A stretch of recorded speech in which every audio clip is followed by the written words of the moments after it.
This is Politics and Media 101. I'm Jeff Browning. Since 1898, Puerto Rico has been a territory of the United States, but Puerto Rico itself is not a state. Even if you're not from Puerto Rico, you've probably heard in the news about legislation in Congress or votes in Puerto Rico on the question of statehood. George Laws is executive director of the Puerto Rico Statehood Council and is an unparalleled expert on where all of these questions sit today and what might happen going forward. We talked to him all about it. Please take a second to subscribe so you don't miss our next episode coming this Wednesday. You can also find more past episodes on our website, pm101.live. Justin Higgins and John Gunnison led this interview. Without any further ado, let's roll the tape. George, I want to start off this discussion with giving everybody a little bit of a history lesson for Puerto Rico and the U.S. and our relationships as a territory and a country. When and how did Puerto Rico become a U.S. territory? Because I don't think it was always that way, right? So Puerto Rico became a territory of the United States in 1898. As a result of the Spanish-American War. The United States at the time was going through a process of basically imperial expansion. Earlier in 1898, they'd acquired Hawaii because the United States was trying to become a naval superpower as European colonial powers were in decline at the time. They saw an opportunity to grab territory and expand our geopolitical presence globally. So in the Spanish-American War, the United States basically intervened on behalf of the Cuban people who were fighting against Spain, seeking independence. And they basically promised not to take Cuba when they legislated to enter into that war. But at the end of the war in the Treaty of Paris, they basically said, oh, well, we didn't make any promise with regards to taking over Puerto Rico, Guam, and the Philippines, so handed over Spain. And Spain basically was in a position where they basically just had to hand it over. And that's how Puerto Rico became possession of the United States. And that's basically the history of it. For the audience, everybody needs to know, George Laws is a mentor of such to me because he was my boss when I worked underneath him for the Puerto Rico Federal Affairs Administration. So these stories and debates that we're going to have tonight, George and I had while we were working, trying to help get funding and equal treatment, which obviously is never going to happen for a territory under U.S. law after Hurricane Maria devastated the island. But John, over to you. So, George, sometimes the specific power that is the acting colonial overlord has a pretty big impact on how a territory or a country develops. And I'm curious about how the U.S. Compares to Spain in the way that they colonized and administrated and governed Puerto Rico. Was it a big difference in the way that the territory was ruled after the Americans won the war and took possession of the island? It was a huge difference, and the biggest difference really was kind of the national trajectory of the United States at the time, which was kind of increasing in its domestic as well as international economic and military power. So it was a rising colonial empire, right? Whereas Spain in 1898 was kind of the tail end of its worldwide colonial experiment. For the first 30, 40 years, a lot of what happened was that American corporations essentially bought land in Puerto Rico for dirt cheap and became absentee landlords, mostly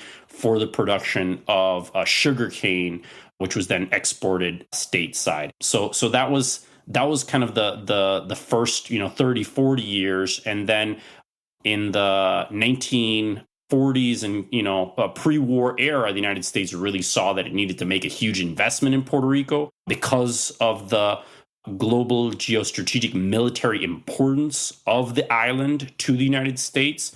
And that's when you really began to see significant investments coming into the island.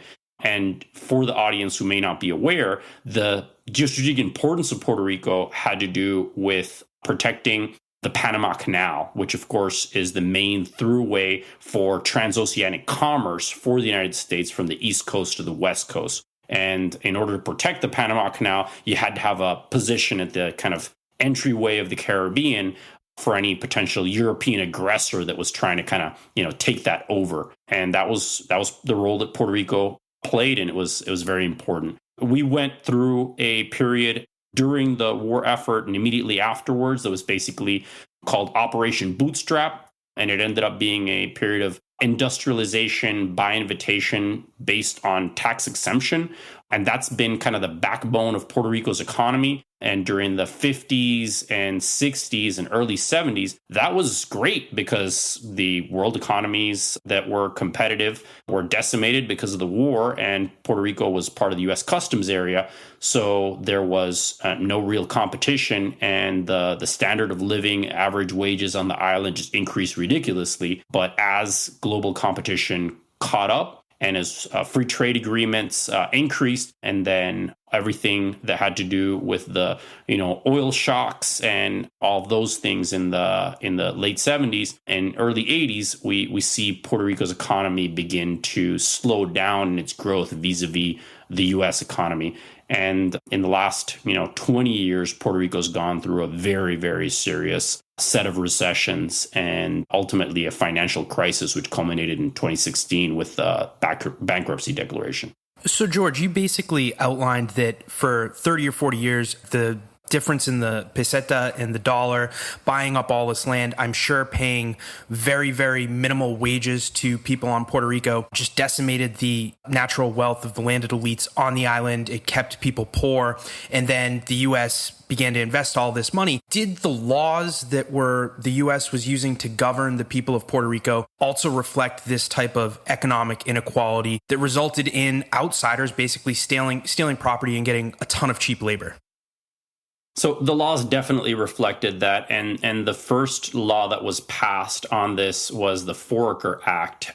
And basically what the Foraker Act declared is that Puerto Rico is a territory of the United States, that the federal government, meaning Congress and the executive branch, basically can govern Puerto Rico without the people there having any say as to what that government was. And at that time, the governors were presidentially appointed. And basically, there was very little influence that the local population had in its governance. They were subject to federal laws, but even their local governance was basically run by federal authorities. On top of that, under territory status, the Supreme Court basically came out with a series of decisions called insular cases that are now kind of notorious for being based on racist thinking. Essentially, the first set of cases within that set of cases called the insular cases was decided by a court that was almost exact same composition as the court that decided Plessy v. Ferguson.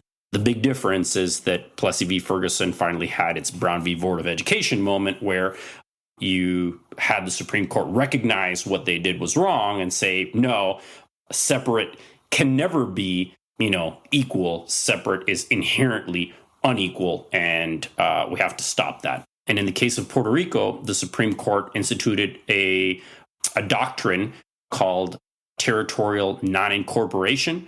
Puerto Rico essentially belongs to the United States. It's a possession of the United States. It's a piece of property of the United States, but it isn't a part of the United States.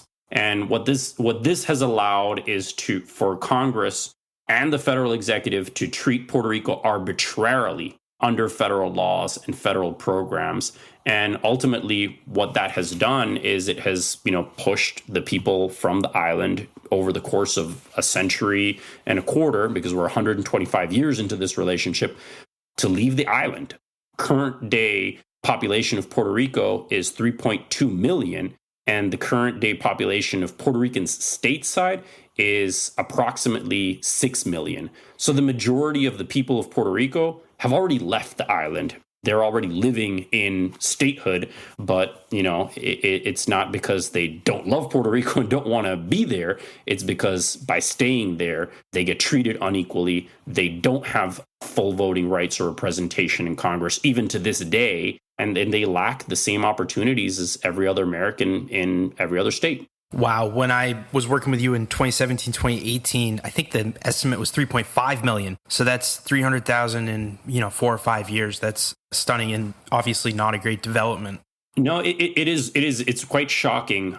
When the census figures for 2020 came out, the census indicated that close to 12% of Puerto Rico's population had left the island in the prior decade alone. And that's a drop from the 2000 census, where we hit our kind of record high of population count, which was 3.9 million. So if you think about that, there's no other state in the entire country that has experienced population decline that drastic. And the economic implications of that are massive, because you decrease your economic demand, you decrease your tax base, which means that you have less people paying in to your taxes to support the government system, and then you also lose your workforce. And if you think about it, a lot of the workforce that you lose are the people who have the best skills and the best training and the best opportunities. Yeah, and so you mentioned that there was a great economic boon when we went from an agrarian economy in Puerto Rico to an industrial one, and then all the tax incentives continued to pour, not foreign direct investment, but U.S. direct investment into a territory, Puerto Rico. And then there became this kind of economic stagnation. And partly as a result, that is why Puerto Rico is saddled with debt. And then from the debt that Puerto Rico has and the unequal treatment under the law due to the Supreme Court that you mentioned, Congress under President Obama created this Financial Oversight and Management Board. So I was hoping that first you could explain that board and the power that Congress took. And then also for the audience, I was wondering if you could give just maybe one example of how, because Puerto Rico is a territory, it's not a state like New Hampshire or Massachusetts, they don't get equal rights under Congress. Sure. So the issue with the Fiscal Oversight Board and the imposition of that is kind of the progression of a cumulative effect of the inequality of treatment of Puerto Rico under federal laws. Because since we became United States citizens, which was something that was done by Congress in 1917 in a law called the Jones Act, there was a sense that, Puerto Rico was kind of becoming more part of the United States. And in 1953, we had a local constitution that was approved, and the so-called kind of Commonwealth status was established. Commonwealth is the name of the government of Puerto Rico. It is the name of the government under the local constitution. And while the so-called Commonwealth status gave a full kind of local self-governance to Puerto Rico that was kind of state-like, because we have our own governor, our own legislature, our own judiciary, a lot of people thought that we had escaped being a territory and self-determined. And that didn't end up being the case, because we look at the cumulative inequality that Puerto Rico faced under federal laws for all of those decades, from the 50s on to the 2000s.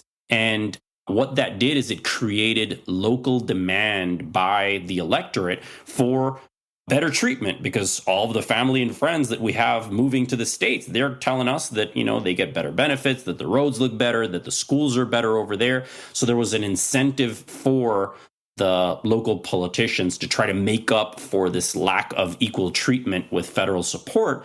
And then on top of that, Congress had provided for a carve out that, Puerto Rican bonds or bonds issued by the government of Puerto Rico were quote unquote triple tax exempt. So they were exempt at the local level, at the territorial level, as well as at the federal level. And that means that there was a huge demand for those bonds. Basically, the hunger met the food supply, and we ended up with a situation where Puerto Rico's debt just ballooned to a unsustainable rate. And all of that came to a head in 2016 when Governor Garcia Padilla basically declared that Puerto Rico could no longer pay its debts. And this is something that became a potential structural risk for the U.S. Municipal bond market. So Congress was forced to intervene. And in doing so, they basically decided to set up a process that would allow Puerto Rico to restructure its debts, because Puerto Rico had been pulled out of the bankruptcy code, at the municipal bankruptcy code at the federal level. And in exchange for that allowance to restructure its debts in an orderly way, they were going to set up a fiscal oversight and management board. And that's a group of 7 individuals that are appointed by the president of the United States based on people that are recommended by Congress. They essentially get to set the budget for the government of Puerto Rico. They get to override local laws made by the legislature and signed by the governor of Puerto Rico. And they basically get to decide the priorities of the government of Puerto Rico on a financial basis. So any idea that Puerto Rico had, essentially stopped being a territory and stopped being a colony, and because we had gained this kind of local self-government power, it went out the window, because suddenly you have 7 unelected individuals making decisions on behalf of 3.2 million American citizens without them having a say or any recourse. And that's basically what's been going on since 2016 with the Fiscal Oversight and Management Board. So, George, we're talking a lot about the consequences of the fact that Puerto Rico is not a U.S. state. And, I've got a question about why Puerto Rico has the status that it has. I'm thinking about how in the mid-20th century, we admitted 2 new states, the last time we admitted any new states. And these are states that on the surface have some similarities with Puerto Rico. They're both non-contiguous to the mainland United States. They're both what you could consider to be overseas territories. And they both have demographic profiles that are very different from that of the mainland continental U.S. And that's Alaska and Hawaii. And so I'm wondering, George, what did these states have that Puerto Rico didn't? Why did Alaska and Hawaii have a pathway to statehood that Puerto Rico somehow didn't share?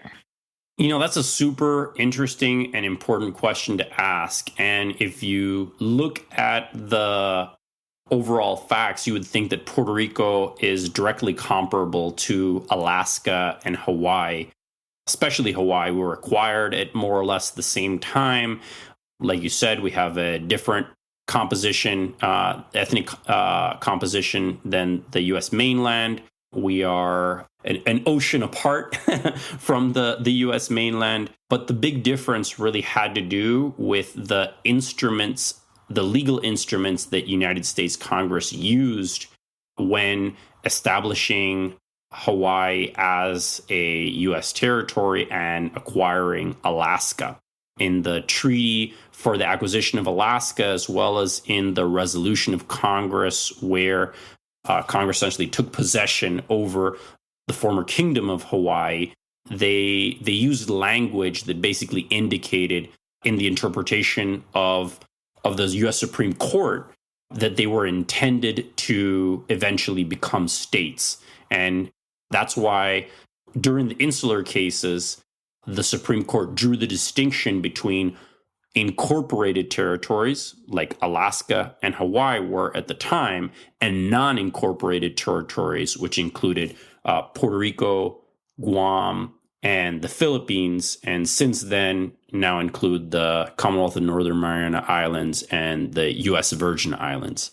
And, really for Puerto Rico, the key reason why it was not, or the key reason why the Supreme Court went out of its way to create this non-incorporated territory status, which is actually not something that's found anywhere in the text of the Constitution, was quite simple. The Philippines, also a U.S. territory at that time, they had a much, much larger population than Puerto Rico and a much larger population than most states of the Union. And it was feared that if they put Puerto Rico on a path to statehood at the time, that they'd have to do the same thing for the Philippines. Although Congress always intended to have Puerto Rico kind of be a permanent part of the United States, to keep Puerto Rico in perpetuity, with the Philippines, it was a completely different circumstance. The Filipinos fought a very active and violent war against the United States to gain its independence. And ultimately, the federal government actually granted independence to the Philippines.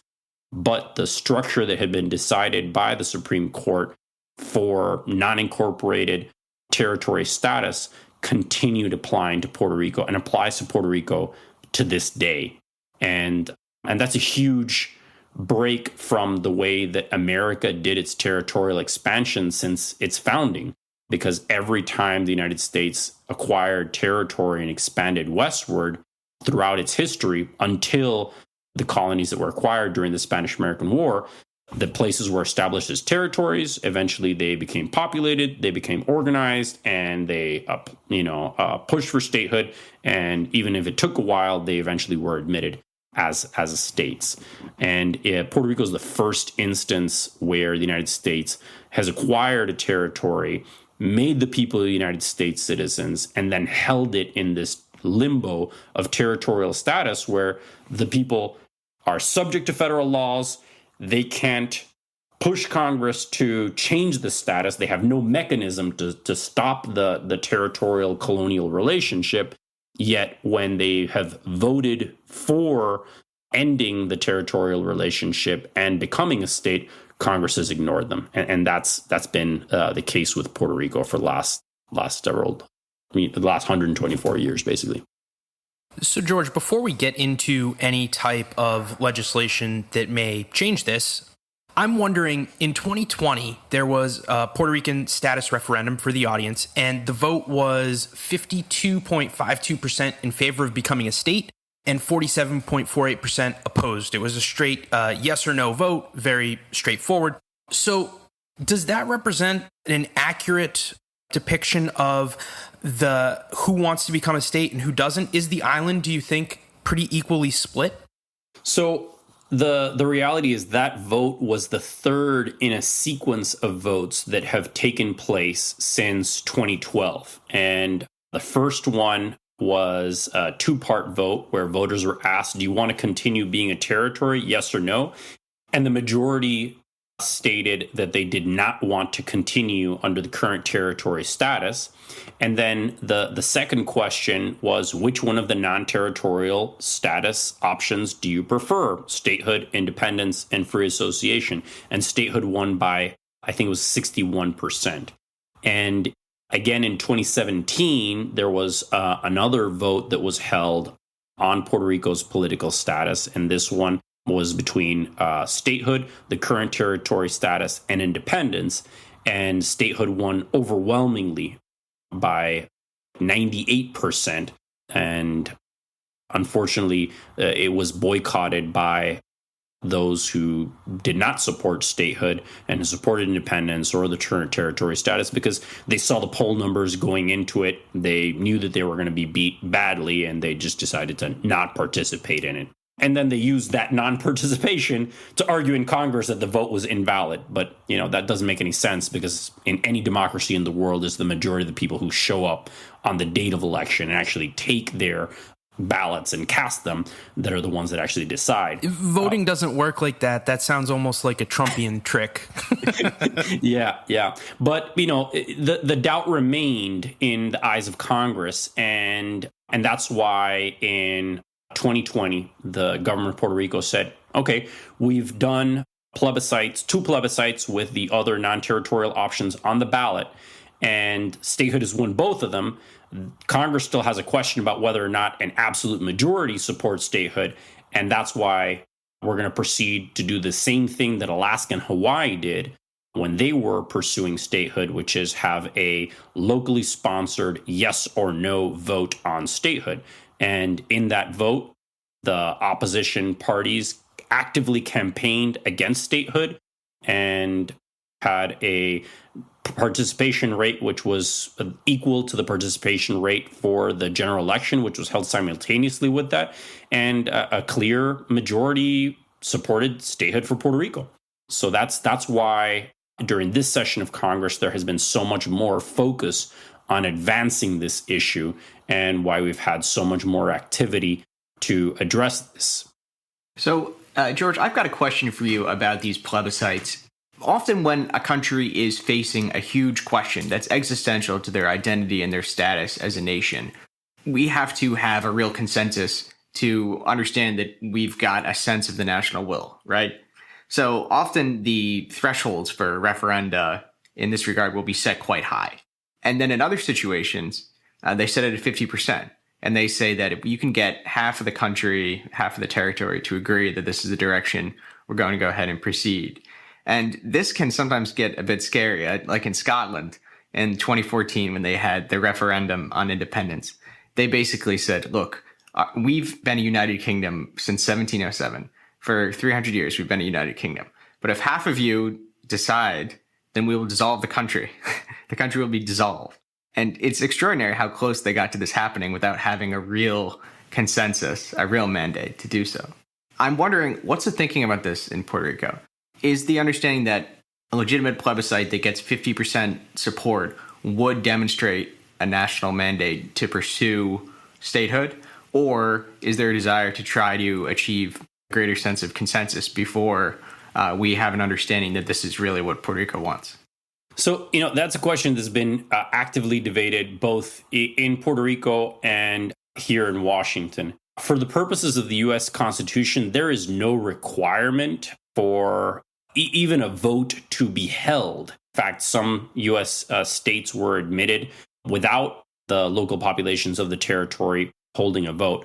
But certainly there's no requirement for anything more than a majority to vote for that. But what we've seen historically is that both in the case of Alaska and Hawaii, when locally sponsored plebiscites were held and statehood won, the percentage was at a certain level. And then when Congress eventually passed an enabling act to actually formally offer admission to Alaska and Hawaii contingent on a ratification vote, so a final yes or no vote being like, okay, we're offering you statehood. Is this what you really want? The percentage in support of statehood in both cases went up significantly. And the reason is very simple. It's because the people had greater confidence that what they would vote for is what they would actually get. And I think that's been one of the biggest challenges with the plebiscites that have been held in Puerto Rico, which is that Congress has completely failed in its responsibility to pass legislation to give the U.S. citizens of Puerto Rico a final and definitive choice as to what its ultimate political status should be. And for many decades, Congress was even unsure as to what options it should offer. And that's why I think this issue right now is at a historic turning point, because just last week, there was a bipartisan consensus that was presented in Congress where, for the first time ever, you had agreement by Puerto Rico's resident commissioner, who's a Republican, and the House Majority Leader, Steny Hoyer, and Nydia Velázquez, who's kind of the leader of the stateside Puerto Rican faction that basically doesn't support statehood for Puerto Rico and is more in favor of either independence or a form of independence called free association. And they reached an agreement that they should have a direct vote in Puerto Rico by the U.S. citizens of Puerto Rico on presenting the three non-territorial options, which are statehood, independence, or independence with free association, and that the votes shouldn't just be a consultative vote where we just kind of find out, okay, is this what people want? And then Congress decides to act. No. It would be an actual offer of statehood, an offer of independence, and an offer of independence with free association. And each one of those would carry an implementation mechanism. Now, that is completely different than the locally sponsored plebiscites that we've held up to now. And under that framework, it was established that a simple majority of 50% plus one would be the decider would be sufficient threshold to decide what would be implemented.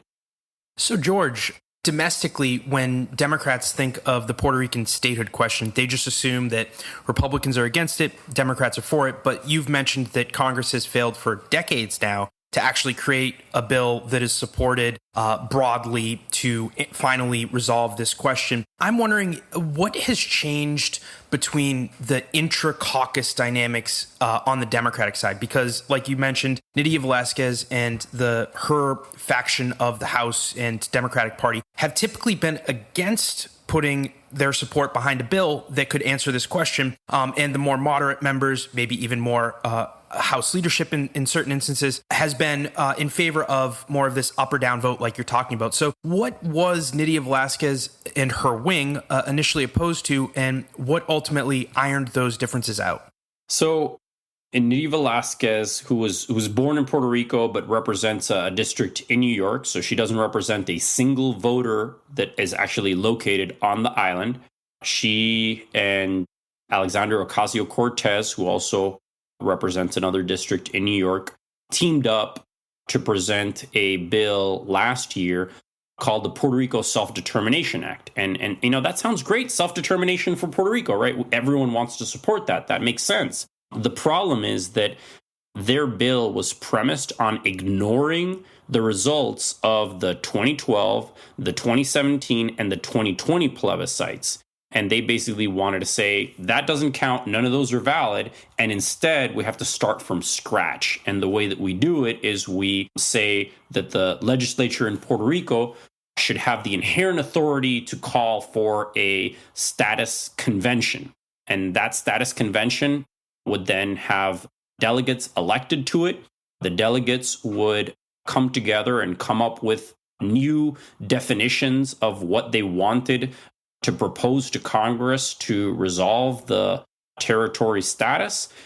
Those would include proposals of statehood, of independence, and of independence with free association. But then they included another bucket called any other option other than the current territory status, which unfortunately doesn't exist because there's no other option under the U.S. Constitution. And their proposal basically would have had that status convention group of delegates negotiate with some folks in Congress and then bring options to voters in Puerto Rico, have voters in Puerto Rico vote on those, and then bring that result to Congress and then basically ask Congress to approve it.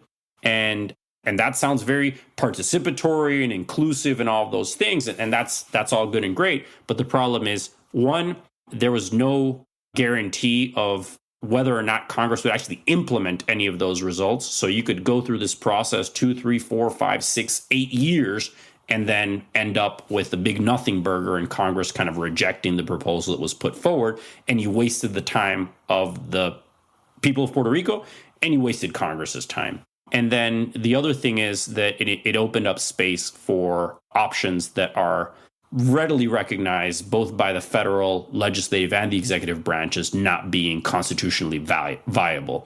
As far as how those differences were bridged between Jennifer Gonzalez, the resident commissioner of Puerto Rico, and Nydia Velázquez, really intensive 6-month session of ongoing negotiations with the help of House Majority Leader Steny Hoyer, who was just incredibly persistent in, continuing to bring both sides to the table. There was a lot of staff work. There was a lot of work directly between the members. And then there were some outside organizations as well as outside academics that presented ideas and concepts for what a compromise could be. And eventually there was an agreement that was able to be reached, and that was what was announced last week. We just heard earlier tonight that the Natural Resources Committee is going to be traveling to Puerto Rico as soon as next week to be hearing directly from people on the island about their bill proposal.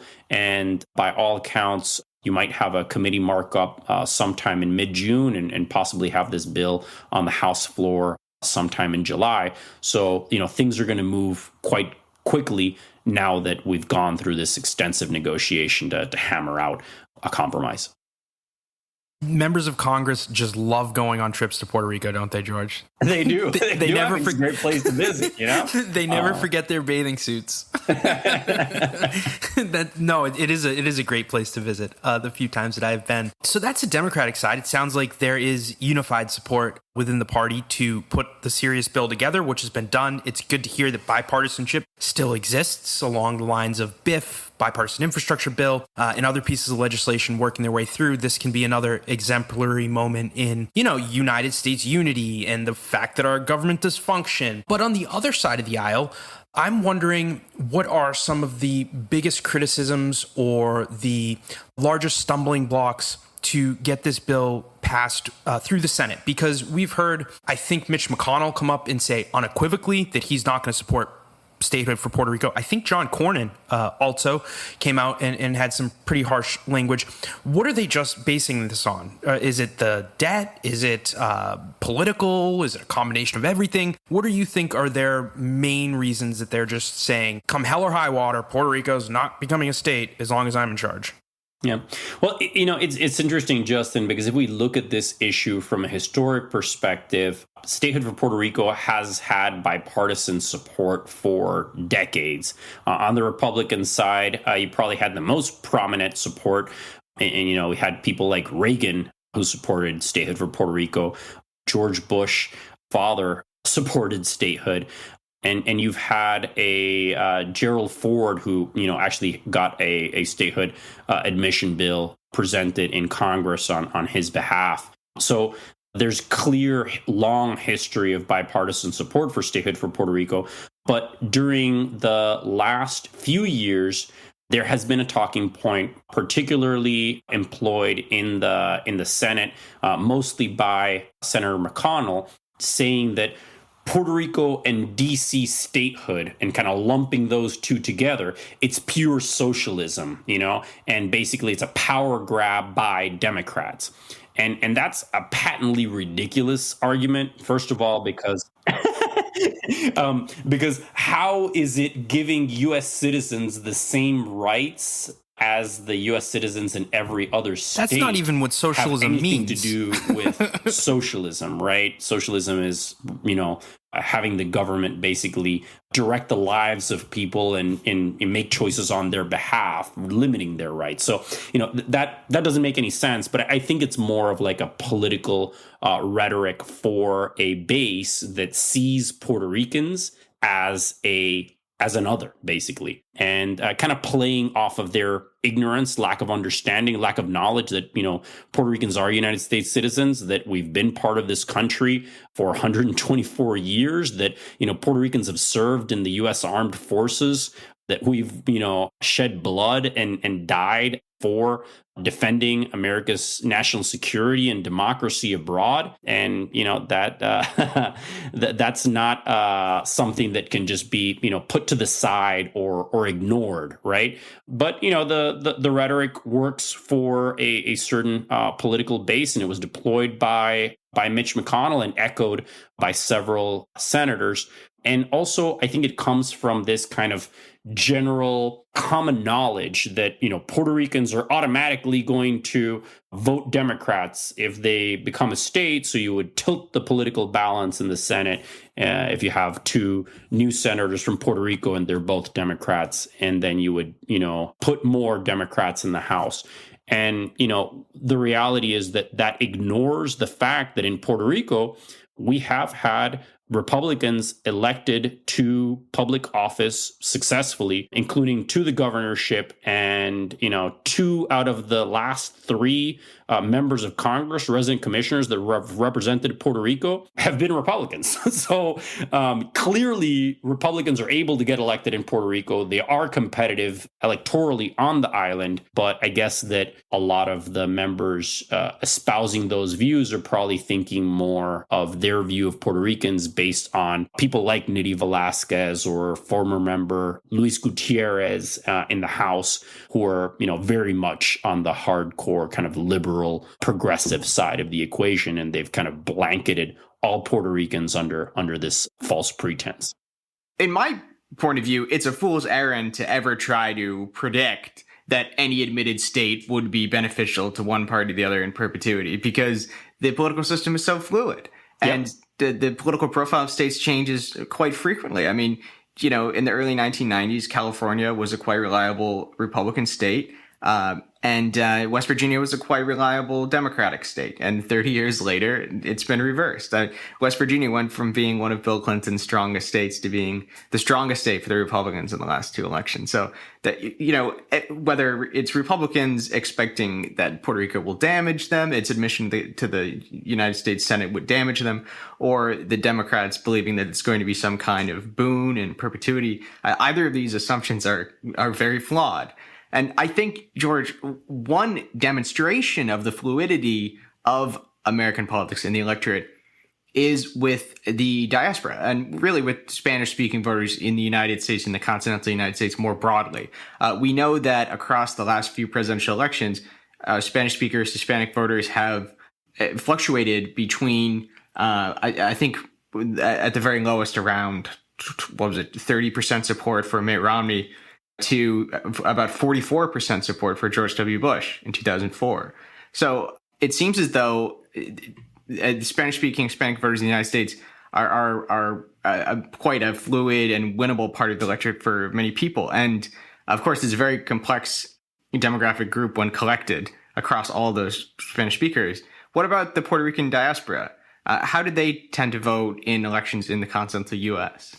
So, that's actually super important. And I think that one of the things that's problematic is that oftentimes Puerto Ricans or even Hispanics as a whole, they're talked about as a single block, and they're not. We're very multifaceted. There's differences across generations. There's differences based on geographic location, and what we see with the breakdown of those approximately 6 million Puerto Ricans that live stateside is that voting patterns depend a lot on where they're located, when they came to the States, and in a lot of the places where you have the kind of most consistent and heavy Democratic voter support among those Puerto Ricans, like in New York or in Illinois or New Jersey or something like that, right? It is normally people who came from Puerto Rico or their, parents or grandparents came from Puerto Rico in the 30s, 40s, and 50s. They came under dire economic circumstances. They came to get manufacturing jobs stateside, and the communities that they landed in were communities that were kind of dominated by the traditional Democratic political machinery. So they kind of, evolved inside that political culture. And not surprisingly, they vote overwhelmingly Democrat, right? Even a couple of generations later. But what we've seen is that with the more recent waves of people relocating from Puerto Rico to the States, most notably to Florida, where right now there's over 1 million Puerto Ricans in that key swing state, the voters that are Puerto Rican there, they're swing voters, right? They voted for Jeb Bush as governor. They voted for Obama. They voted for Marco Rubio. They voted for Rick Scott. So they're voters that have trended one way or another. And in Florida, we have probably one of the biggest allies in the House for the statehood movement, which is Representative Darren Soto, who's of Puerto Rican descent, raised in Florida. And he's representative of a huge number of people in Florida that have kind of grown up there.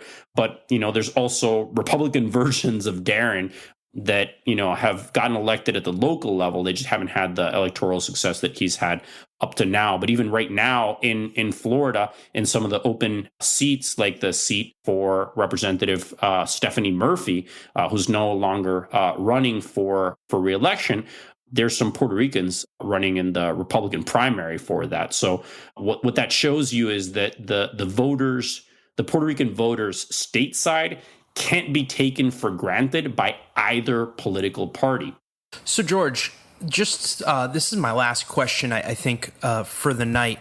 But the way that I view it, and you're much more of an expert than I am, I just had the privilege of working with you for a year and for the governor. But the way that I view it is Puerto Rican statehood, unfortunately, has become a political football because of the base of the party, of the GOP, because of the Republican leadership, the fact that Mitch McConnell just seems like he's going to be in the Senate majority leader for 150 years. The Energizer Bunny over there. In an instance, in a hypothetical where the Democrats get unified support, let's say it's 2024, let's say we're looking in our crystal ball, and they do abolish the filibuster, do you think that might be the best path for Puerto Rican statehood? I do think that the current balance in Congress being so tenuous, it's incredibly difficult and challenging to see a future for the current compromise bill legislation to move forward, particularly in the Senate. But I don't think it's an impossibility. We just have to have some kind of miracle with Joe Manchin, which is something that I'm sure a lot of other people are hoping for on a number of different issues. But the reality is, if we are not able to get this legislation passed during this session of Congress, I think that the work that has been done here during this session, specifically for this compromise, has outlined and made absolutely clear that Congress has a responsibility to offer the U.S. citizens of Puerto Rico a final and definitive choice out of this territorial limbo, which has essentially been kind of a jail of colonialism that has held Puerto Rico's potential back. And, the exact circumstances procedurally and politically for how that eventually becomes law and gets through the institutions of Congress, I think there's no real way to predict that. Is it necessary to abolish the filibuster to get there? I don't think so. I think that there's enough support for statehood on the Republican side that you could find a way to meet the 60 vote threshold, even without the filibuster being removed. If you had unified Democratic support, it just depends on how much will there is among congressional leadership, and also how much will there is in the federal executive, because ultimately the president does have the biggest bully pulpit, and right now our president isn't really addressing this issue in any way, has not put any kind of priority on it.